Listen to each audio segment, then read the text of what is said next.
এ যেন এক রূপকথা, এ যেন বায়োস্কোপের দুনিয়াকে 10 গোল দিয়ে জীবনের সত্যকে প্রতিষ্ঠা করা।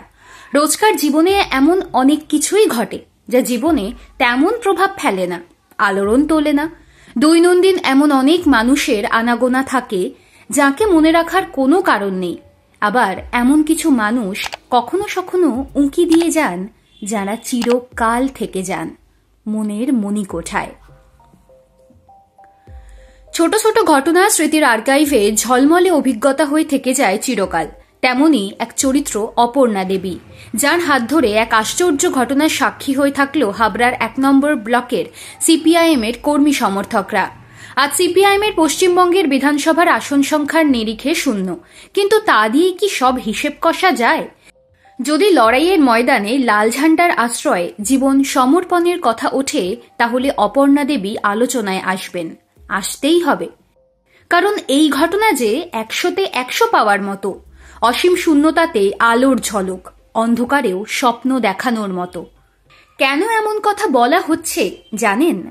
সম্প্রতি সিপিআইএম এর এই প্রজন্মের পরিচিত নেতা কলতান দাশগুপ্ত তুলে ধরেছেন অপর্ণা দেবীর কথা। কি অভিজ্ঞতা তুলে ধরেছেন কলতান?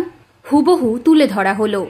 কলতান ফেসবুকে লিখেছেন, সারা ভারত ক্ষেতমজুর ও গ্রামীণ শ্রমজীবী ইউনিয়নের হাবড়ার 1 নম্বর ব্লকের সম্মেলন উপলক্ষে সভা করতে গিয়েছিলাম কৃষ্ণনগর বড়পোলে। উদ্যোক্তারা ঘোষণা করলেন এলাকার সবচেয়ে প্রবীণ শ্রমজীবী মানুষকে সংবর্ধনা দেওয়া হবে সভার শুরুতে। 101 বছর বয়সী কমরেড অপর্ণা দেবীকে সংবর্ধনা দিলেন কমরেড সত্য দেবী কর। সকাল থেকে সম্মেলনে রয়েছেন অপর্ণা দেবী। দুপুর পেরিয়ে গিয়ে সভা হচ্ছে। জিজ্ঞেস করলাম, বাড়ি ফিরবেন তো? অনেক বেলা হয়েছে। মুহূর্তে উত্তর এলো, মিটিং শেষ না করে বাড়ি যাব না। বয়স ও পরিস্থিতির প্রতিকূলতাকে হেলায় উড়িয়ে দিয়ে এখনও লড়ে যাচ্ছেন অপর্ণা দেবীরা। রাজ্যের কমিউনিস্ট আন্দোলনের এমন এক কর্মীর উপস্থিতি স্বাভাবিকভাবেই বাংলার মার্ক্সবাদীদের কাছে এক প্রেরণা হয়ে থাকতে পারে। বোঝাই যাচ্ছে কতটা সুদীর্ঘ সময় ধরে পার্টির সঙ্গে যুক্ত তিনি। কোনো বড় মাপের নেত্রী নন অপর্ণা দেবী, ক্ষেতমজুর সংগঠনের সঙ্গে যুক্ত। পার্টি মেম্বারশিপ আছে কিনা সে কথাও হয়তো আজ আর মনে নেই।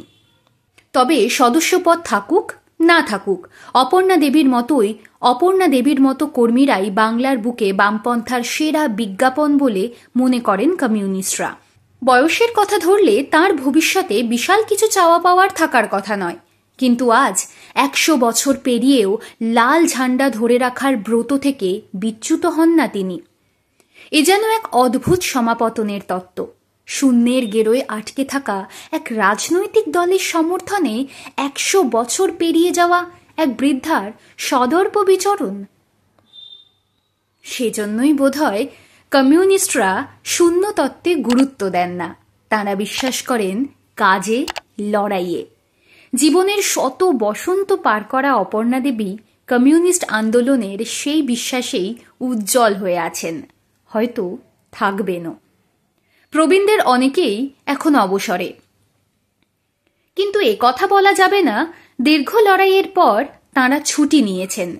বামপন্থার কোনো অবসর ছুটি হয় না।